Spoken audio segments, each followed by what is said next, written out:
Hello, everybody, and welcome to a solo stream with me. I will be taking on the role of a couple characters, and I'm mostly just doing this to show you guys that I am making a comeback. Definitely with my channel, and we're gonna have more fun with gaming as time goes on. But today I didn't have anyone available. Before by the time they become available, I won't be available. So you know, here we are. And I do got a viewer. Sparta Chris is here to hear the solo story of what I call Cyberpunk 2020. The story's called Neon Ghosts. So, we are going to begin with a. We're going to begin in the role of Night City in an apartment. I'm not going to basically mention where, but it is an apartment in a moderate zone. Right now, I didn't really go too flush with characters because this is just going to be a one shot. So we will be definitely, probably if we go a bit further with these characters, I will create more of a backstory and we'll talk about I'll make everything here canon. So we are going to begin in a moderate zone residential area. Oh, and my ear trumpet has been struck by lightning. I'm gonna call you Ear. And yes, I have another viewer. I did not see that. I am so sorry for not mentioning you. Probably hopefully we can get some more in here. Definitely hopefully we can get some more. Please like and subscribe to the channel, and please promote me among Twitter, X, or Twitter/X, Blueski, or Facebook, wherever you guys would like to promote me at. We are gonna let's begin with the story. The story begins with a guy named Dirk Neon. Dirk Neon is a Anglo-American living in the residential area, basic moderate, and he has basically just lost his job. So he's looking for a bit of a job. So he's heading over to the Afterlife bar as night begins to fall on Night City. As Dirk begins to leave, he does get dressed and... Ooh, I did not get any gear for Dirk. That's okay. I have gear for Dirk. I do have gear for Dirk. Actually, no, I do not. For some reason, he was outfitted with gear, but he was not outfitted with any clothing. So he basically is just wearing some generic clothing. No special armor. Dear God, did I... Oh yeah, I finished that. I just did not get him any clothes on. Wow, okay. How does all my characters end up naked? He's wearing basically what the general leather... so he's been stripped naked, huh? Oh boy. Dirk is wearing general leather from, the modern times. He's wearing a nice samurai jacket. It's a bit aged because unfortunately Samurai is is a very famous band here in Night City. So, he has, basically has some money. As he begins getting his clothes on and beginning to look for his first job, he travels to the Afterlife bar with whatever little eddies he has on him to basically see if begins looking for a gig. As he begins, he enters in the Afterlife bar. A neon haze illuminates the smoky air of the Afterlife, the exclusive bar for mercs, fixers, and souls looking for a gig. The bass from an old-school synthwave remix vibrates through the walls, and bartenders mix up neon-colored drinks behind a black chrome counter. The air is thick with cigarette smoke and the scent of cheap and synth alcohol. Dirk, finds himself sitting in a corner booth and has ordered himself a bourbon. He begins picking up the glass as somebody begins to arrive. And he sits down and goes, "Glad you came. Got a job for you. Easy in, easy out, or so they say." Some gonks jacked an old data cache from an Arasaka vault. Word is, it's buried in a derelict storage site in the combat zone. You and me, we get it, we go in, grab it, get paid, simple. Dirk smirks and says, what makes you think that I've already accepted the job? Like I said, easy in, easy out, plus the pay. I could go solo with this, but I'd rather have someone watching my six. That, and this isn't just about the data. There's heat on this, and I need someone I can trust. What's the pay? Easy, 30K split, assuming we don't get flatlined. 15K each, more than fair. Takes care of you for a couple of months. Plus, I know you're unemployed. Well, the combat zone is a risk. Yes, of course it's a risk. Gangs, roads, cyber psychos, maybe some old school security systems still active, but nothing we can't handle. Plus, even for a young man like yourself, I think you can handle yourself pretty good. From what I understand, you actually used to work security. Dirk sits back for a moment and says, "Yeah, I believe it was low grade security. Actually, there's a name for his security team. Let me pull that up real quick."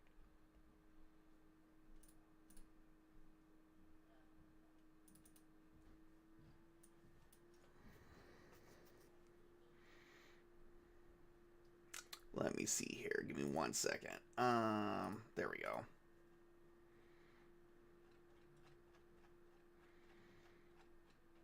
Maybe I went too far. There we go.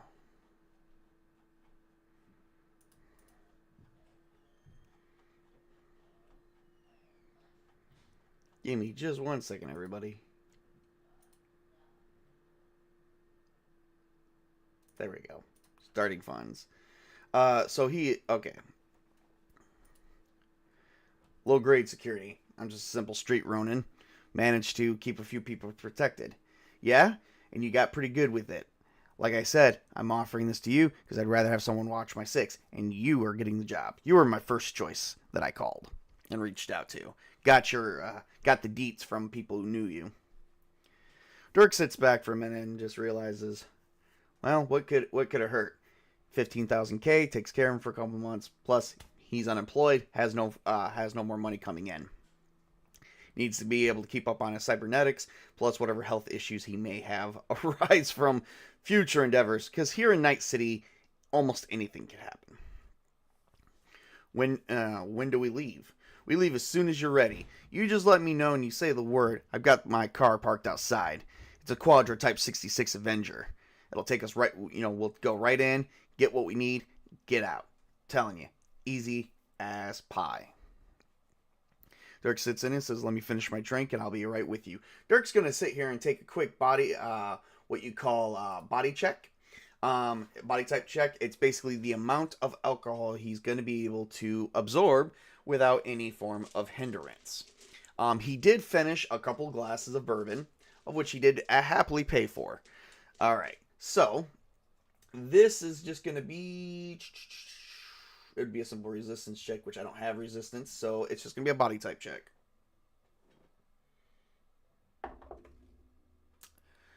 And I've got a 13, so we're going to say that's about a little bit above average. Dirk consumes the alcohol and was completely fine. I'd like to let everybody know and take a minute and stop the scene for a minute to let everybody know I do not promote underage drinking whatsoever. Here in Cyberpunk 2020, the legal starting age for any character is actually 16, which means between 16 and up, a character can actually drink. The rules are different, but this is actually a made-up fictional world. Once again, I do not promote underage drinking, but I do want to put that out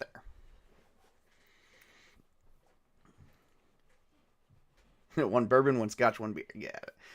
Alright, as Dirk finishes drinks, he begins going over and checking his weapons. Real quick, I do got to add some weapons to Dirk real quick. We are going to take a quick minute of a break. We'll be back in like 5 seconds. Once I get the weapons added, we'll move on to the next scene.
And we're back. That literally took me barely 4.5 minutes. So here we go. Alright, so Dirk actually finishes drinks. He puts on his mirror shade glasses and makes sure that his weapons are loaded. He doesn't have very much ammo with him, but he has enough to make it through at least this job. Or at least he hopes he does. So as he heads on out, he takes in the dark complexion that this supposed fixer has, and he said, "This guy, mind you, he's looking at a guy who is,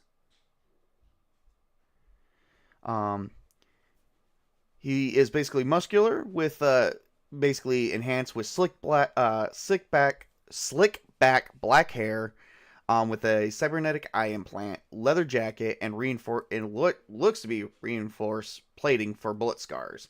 Stands about 6'1" and very muscular, Hispanic looking." And he goes, "So where are you from?" "Well, I'm from here, Night City itself. One of your local fixers. Unfortunately, not a lot of people trust me these days, given the fact I had a couple minor setbacks, which is kind of the reason why I'm here. I'm hoping you can get me back on the street and word out there that I'm still got the stuff, still got the goods, and still can be trusted with information." Dirk, however, is Caucasian. And he too stands about 6 foot even, but so he's about an inch smaller than his fixer here.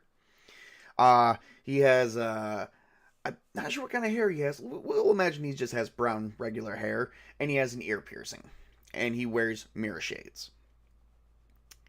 I think mirror shades are cool. That's what I like. So, does my employer have a name? Rico Salazar is what you can call me. Rico Salazar. And you're Dirk Neon. Yeah. But for the time, you can just call me Ghost. Why is that? Because you ghosted a lot of females? Heard you're not really in it with the women. Yeah, well, I'm not in it with the guys either. I focus on the job and the mission at hand. Alright, well, let's get going. Time's a-wasting. If you're ready, let's get this product, get in, get out, and get paid. Let's go. Exactly what kind of data are we looking for? It's just a chip. That's why I also chose you. Heard you got a chip socket. We can implant it in you or me. Either way, one of us can become the package and we can get out without anyone even being able to sense that, pick up that we have it on us. Even if we manage to get out of there, nobody will be looking for it. As they both head into the vehicle, which actually is purple. It's a purple Quadra Type 66 Scavenger. Rico actually manages to get in and turn on the vehicle and drive off. As they manage to make it into the ruins of Old Night City, which is also known as the combat zone, they see burnt out husks of cars line the cracked asphalt. The glow of neon signs flicker intermittently, casting eerie shadows across the crumbly tenements. Tenements, yep. The combat zone is lawless. Junkies huddle in alleys, gangers and mismatched cyberware prowl the streets, and distant gunfire echoes through the ruins. Rico parks a few blocks from their destination, a long-abandoned Kuroshi cybernetic facility repurposed by Scavengers. Rico checks his weapons, eyes scanning the area. Keep it quiet if we can. If not, well, I hope you brought enough ammo. You don't worry about me. You just worry about you. I've got your 6. Alright, let's go. As they end up approaching the building, they see a group of scavengers, wireheads with repurposed cyberware and bloodshot eyes, are guarding the entrance. Their leader, a heavily augmented woman named Cutter, watches from a wrecked balcony. Her voice crackles over a speaker. "Hey, corporal rats, this is our turf. Drop your weapons and maybe we let you walk away." Rico and Ghost actually stops. "Funny, I don't recall opening up for negotiations. Pay up or we open fire." Cutter actually begins wondering, "Are you kidding me? You're not even in the building. I've got more than enough men to take 2 of you out. What do you say?" Rico begins to look at Ghost, and Ghost looks back at him. Well, I say let's give it your best try. A fight begins to erupt as 4 scavengers come out of from away from the entrance. We are now going to be actually entering in battle. The first thing that we're going to do is check everyone's cyberware. These guys do not actually have any open augmentations for, well, basically anything. They don't have much. So let's check Rico and Ghost, or Dirk, whatever you want to call him. Dirk actually has the Kurensov Boosterware Type 2, which means he gets a +2 to his initiative, and he also gets and because he's a solo, he gets Combat Sense, which is another +2 to initiative. Rico is a fixer, so he does have Street Deal, but he doesn't have anything like Combat Sense, but he also has, let's see here, for Cyberware, he also has, also the Kurenskov Boosterware. So these guys have boosted reflexes, whereas these other guys do not. So unfortunately, they are going to probably take it for the win. But we're going to see. All right. So this is going to be for Dirk. Dirk actually gains the initiative for 9. We're going to do Rico. Rico gains the initiative for 3.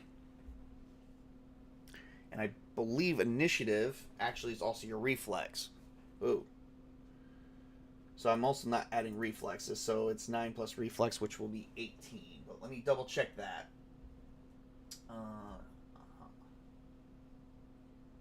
Oh, initiative. That's for not runners.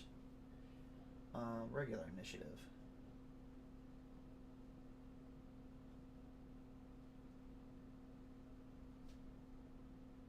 For some reason, it's not on my character sheet screen. But it looks like it does add in reflex. All right. So technically Dirk's got 18, Rico's got 3, he's got 10, and these jackasses, and all 4 of them, I'm going to roll 1 dice for 4. They don't really have any stats, so it's just going to be a late roll. They got 3, so they actually get to go last. All right. Dirk actually begins bringing up his Federated Arms, which actually has a rate of fire of, as you guys can see here, 2. He's going to do a full auto and do 2 shots and see where that goes. All right. With it being actually at close range, it's going to be a little bit more than point blank. He is going to roll his skills now. Now, he's going to roll his handgun because it is a handgun with his reflex. So it's going to be, so he's already gained a 17. Oh, I've got 17, 27, 29. All right. So now he's going to roll for damage. The Federated Arms actually does, I believe, 2d6 plus 1.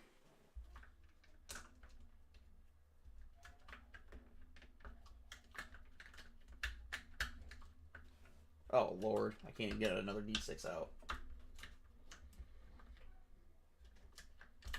You know what? I'll just roll this twice. Alright. Dirk actually blows off the head of one of the scavengers and actually shoots the other one right in the neck, killing them both. Next one, Rico 2 also has a Federated Arms, but his is in a smart link, so he also has, oh, and I forgot to add, you do add in weapon accuracy into that as well. So weapon accuracy for Federated Arms is 0, but Rico gets a +2 to his roll as well. So he also gets 2 shots.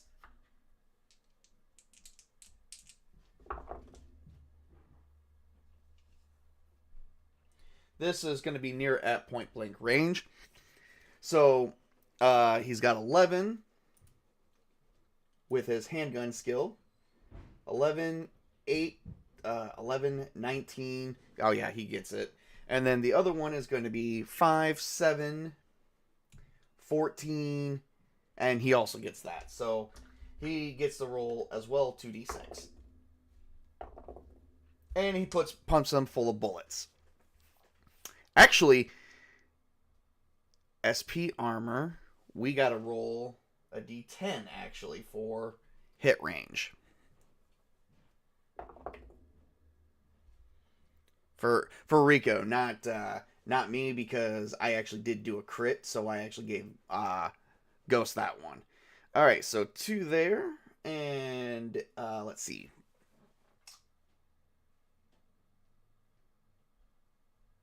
I need to make up a hit table for this as well. Let's see, body hit location. You know what? When all else fails, use the book. Look at the character sheet. Character record. Here we go.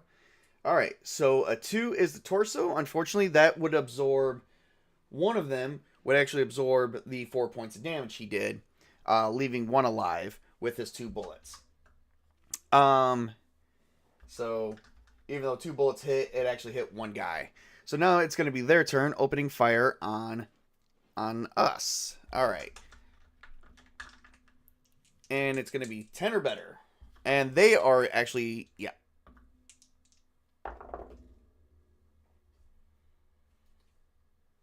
One's got a 14 and one gun jammed, and he is actually fiddling with it right now. All right. I am tired of rolling one frickin' dice.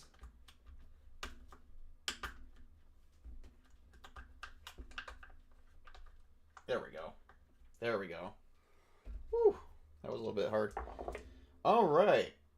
So it looks like 6 points is going to go to Dirk, to his number 9 location, which is actually his left leg. Now I actually have no armor or SP to actually soak up any of that, so it's going to be 6 points to his right leg. So 1, 2, 3, 4, 5, 6, putting him in a serious wound state. He actually falls for a little bit. The other scavenger, let's see how well he does on fixing his gun. Not very well at all. He's still dealing with that. Because we've gone from light to serious, let's see here. Do I need to do a stun save? I don't know if it's from serious or if it's Mortal 1. But we will find out. Stun save. And initiative is roll +1. Okay, highest roll goes first. Oh, good. That would just me. Unless you got fast draw. Alright, let's see here. Stun save. Yeah, at this time, Dirk is actually feeling like he should have bought some freaking weapons. Or not some weapons, but should have brought some armor to this, because he did not expect to get shot in the leg right away. So, yep, I have to roll. Let's see. The stun save is equal to your character's body type value, minus the penalty. So, my body type value is 3. I have to... Alright, do I have to roll under? Let me see here. You know, I used to know these rules like back of my hand.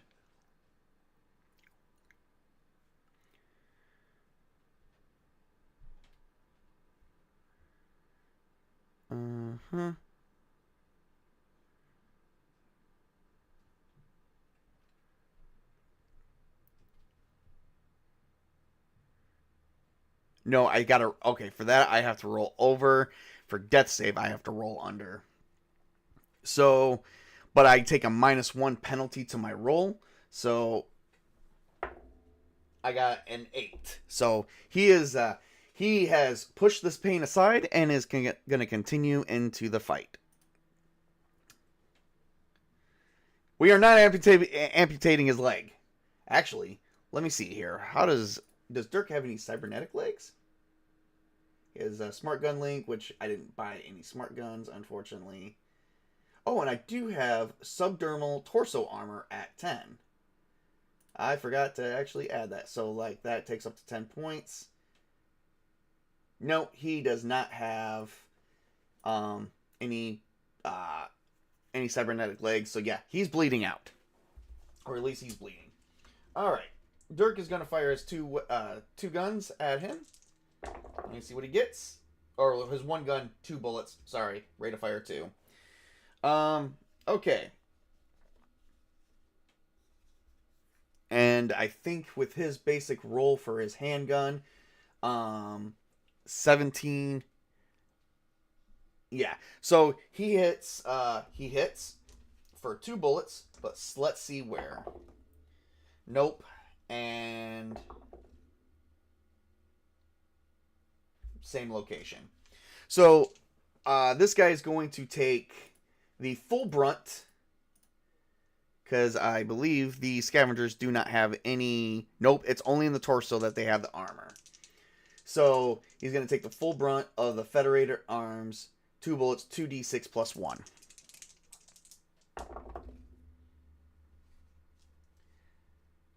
3 for 1 bullet. And 12 for another bullet.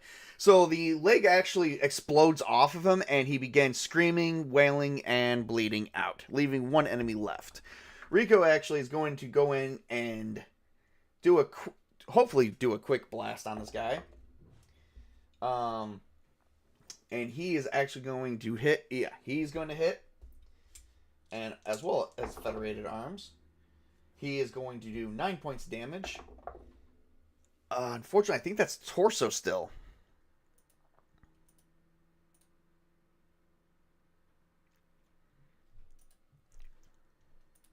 Let's see here. Oh, I can just scroll up.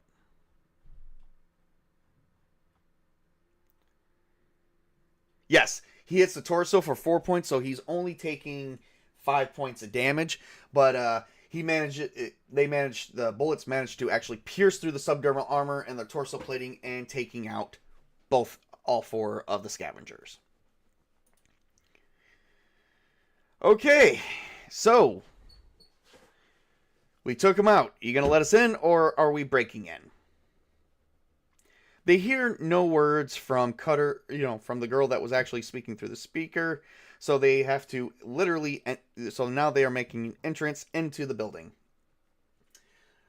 The building door is actually locked. However, Rico goes aside and says, I got this. And he is actually going to roll his tech plus pick lock skill. And we're just going to make this a little bit above average. And he got an 8. Unfortunately, it fails. Okay, I got this, I promise. And this time it passes. The door opens and he says, gee, for a guy who's used to breaking in and stealing information, you sure in hell, take a long time to pick a lock. Hey, no one likes a wise ass. Yeah, well, nobody likes somebody who can't fucking get into something. As they enter inside the Crochet facility, they see old terminals flickering, their wiring exposed. The room hums with a long-forgotten power. The air is heavy with scent of ozone. A single rusted console holds the stolen data cache. But as anyone moves towards it, the screens around the room light up, showing a flicker digital face. No, you will not take me. This is an artificial intelligence that reveals itself, activating the security system. Automatically turrets descend from the ceiling, and Dirk, also known as Ghost, and Rico begin to take cover. Alright, so we are actually entering battle again. However, because they weren't for sure what they were going to get themselves into, they actually will hold the initiative, but there is going to be a surprise round as they are taking cover. Alright, so for this, and that they are going to be essentially moving targets, I'm going to make the difficulty a little bit above average. This is not point blank, so it is going to need to score a 17 or better. There is currently 2 turrets. Alright, so 17 or better. Here we go. As the turrets begin opening fire, none of them are actually hit, as they manage to actually duck and cover. Rico turns around and says, hey, do you have anything better than a handgun? No, you? Let's see here. I have just this light assault rifle. lay down suppressing fire and see if you can make a hit. I'm going to take a minute and aim. As they take a minute and aim, what aiming will actually allow will actually grant them a bonus as long as they can actually target and aim within a fair, decent amount of time. Aiming will actually give them a bonus while actually counteracting combat. They are not point blank range or close. They are actually a little bit of around medium range. So this will actually give them a bit of a bonus around that, as well as increase the difficulty of hitting. Assault rifles do have up to 400 meters, which is actually fair. But like I said, it's going to be half the range as it, so they're going to need a 20 or better to hit the turrets. All right, so Dirk decides to lay down suppressing fire. He is going to fire 2 bullets and see exactly what happens, if anything at all. For this will be 20 or better. All right, so 17, 19 for 1, and he does hit with 1 bullet. All right, which is going to give about 12 points of damage. However, it looks like the bullet, as he fires and he sees the bullet, it looks like one of the bullets ricochets right off the turrets, barely making any damage. All right, so let me see here.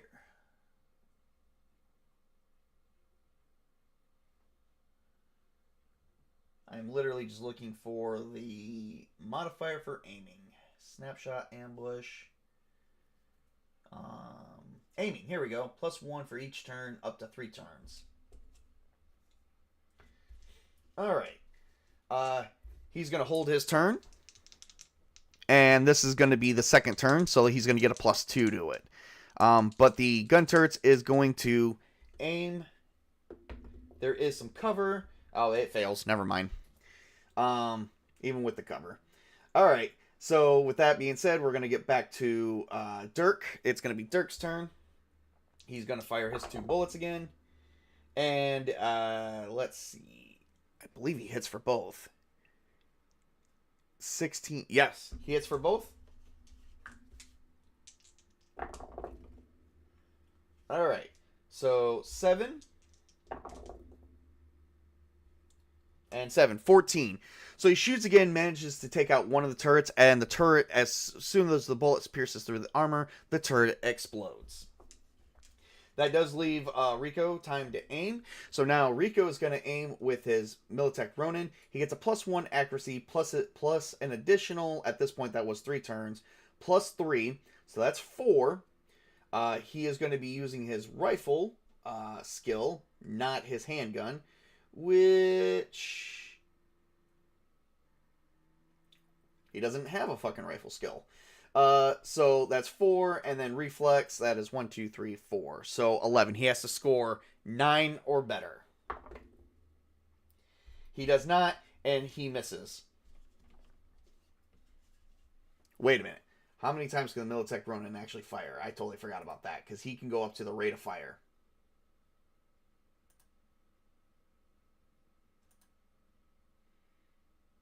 Oh. He gets to actually try, like, 29 more times.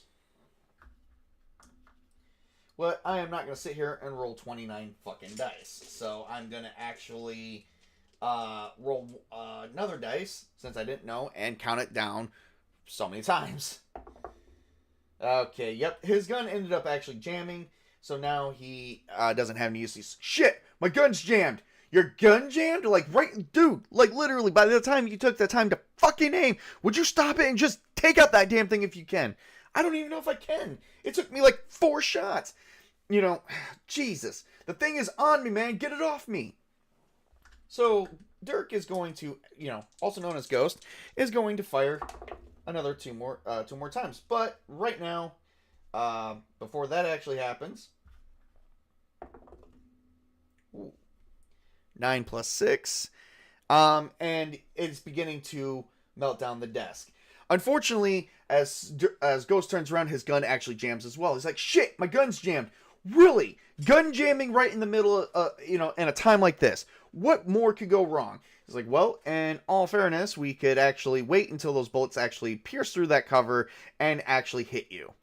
What is that, supposed to be some kind of fucking joke? I'm like, no, not a joke. Just, something like... Something to consider. That's all I'm saying. Something to consider. All right, so Rico's going to roll to see if he can unjam his gun, which is going to be a tech roll. And for that would probably be tech gunsmith,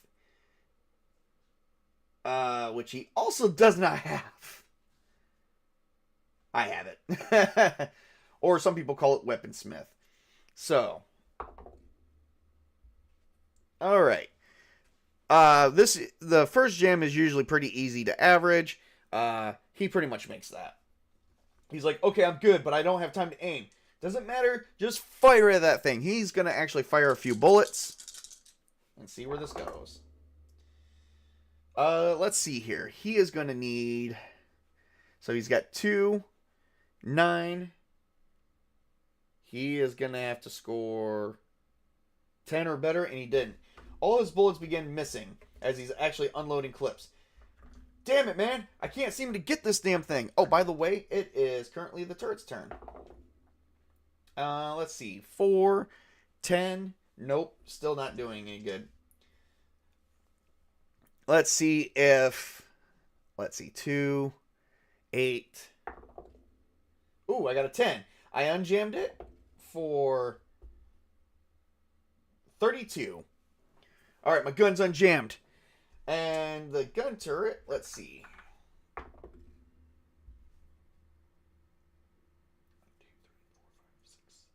Nope. Alright.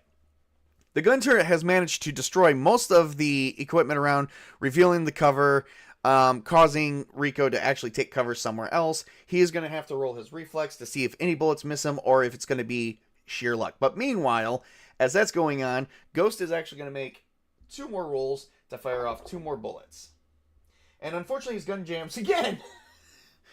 He's like, damn, my gun's jammed again. What? How is your gun freaking jamming? Oh, shit, I gotta get the hell out of here. He begins running as quickly as he can. This is going to be kind of like an athletics roll, but he doesn't have that. So it's going to just be a reflex roll. Okay, so he's got a 10. He manages to duck behind a pillar for 17, 18. And let's see. What does this get? Nope. So he manages to dodge all the bullets while the turret is pretty much fixated on me. Rico turns to Ghost and goes, this thing is fucking fixed on me. Do something. So we're going to actually unjam the gun again.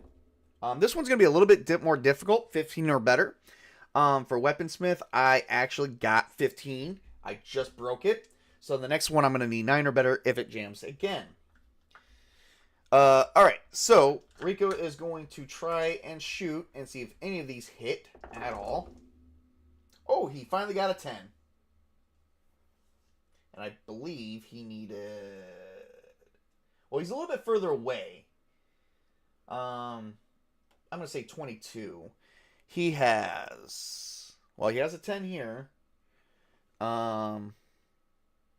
So, that's a roll again. Yep. Nothing else hits. 19. Alright. So, this does actually hit. He basically, for a moment, the bullets actually stopped firing from... the gun turret. As he turns around, he has literally loaded in another clip, and he actually is going to turn to fire for 5d6.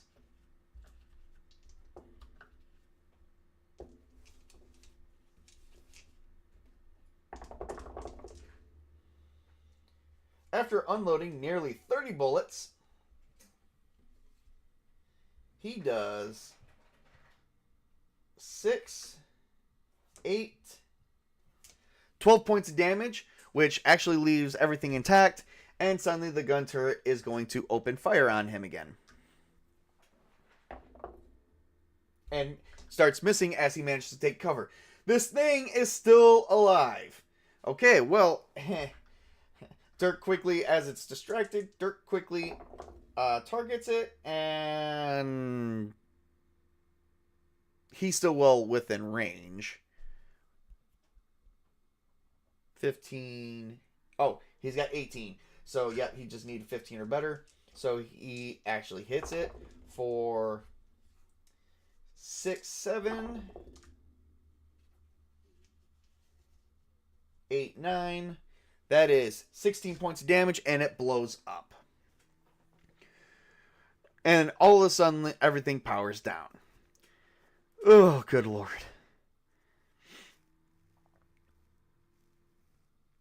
Ugh. Both Dirk and Rico take a minute of breath and goes, "Are you okay?" Yep. Yep.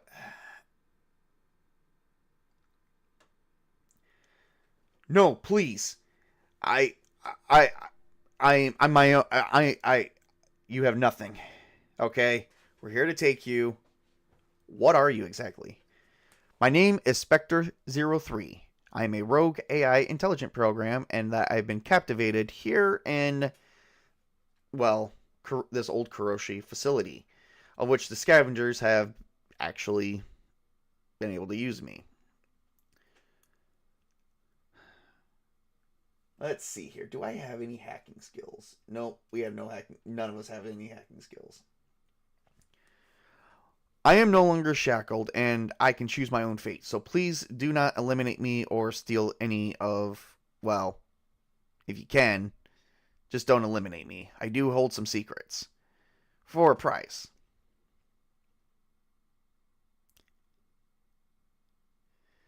Yeah, well, we know the price of that, and we'll figure this out.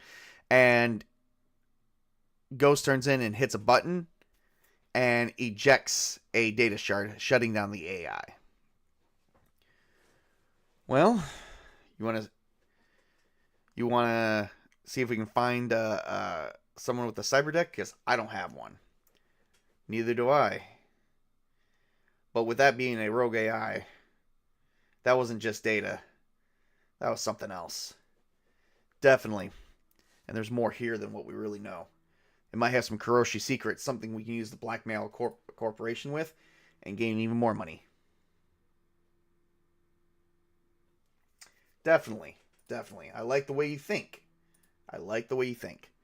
Is there any way we could still get the, so we might be able to actually get more than 30K out of this thing. Definitely. By the way, who was our employer? Our employer actually was another fixer, but I don't know if he was in league with Kuroshi. I think it's time that we take this and we find out. Most definitely, my friend. Most definitely. As they begin to leave the facility, Cutter remains into the shadows and actually hidden. She ends up calling someone. They have it. And the screen goes black. And that actually ends this solo play session for today. I hope everyone has enjoyed it. I know solo plays aren't very much fun because we don't have a team of people, but I at least was trying to, show you guys that I'm still in the game and we are planning on doing more, and I just wanted to do something for today. I might still do one more video, but we will have to see what that is a little bit later. In the meantime, thank you for everyone who tuned in. This was a fun hour, and I really much enjoyed it. I hope you guys enjoyed the intro as well as enjoyed the outro and my videos. For more, please like and subscribe, and I will actually post probably my Rumble account as well as my YouTube account, because this will actually go to Rumble as well as soon as I get some more stuff going in there. Meanwhile, I do want to say thank you for all my subscribers. I did get a new subscriber today, known as, but it won't. Will replay activity? There it is. Chuck TLG Chuck Combo, which is from Trollord Games. Love you, Chuck. I love everything about Trollord Games. Hopefully we'll get some more game time in with some Castles and Crusades, and hopefully we'll move on to some other games as well that actually has similarity with that system. Thank you, everybody, and have a great and wonderful day, and enjoy the rest of your weekend.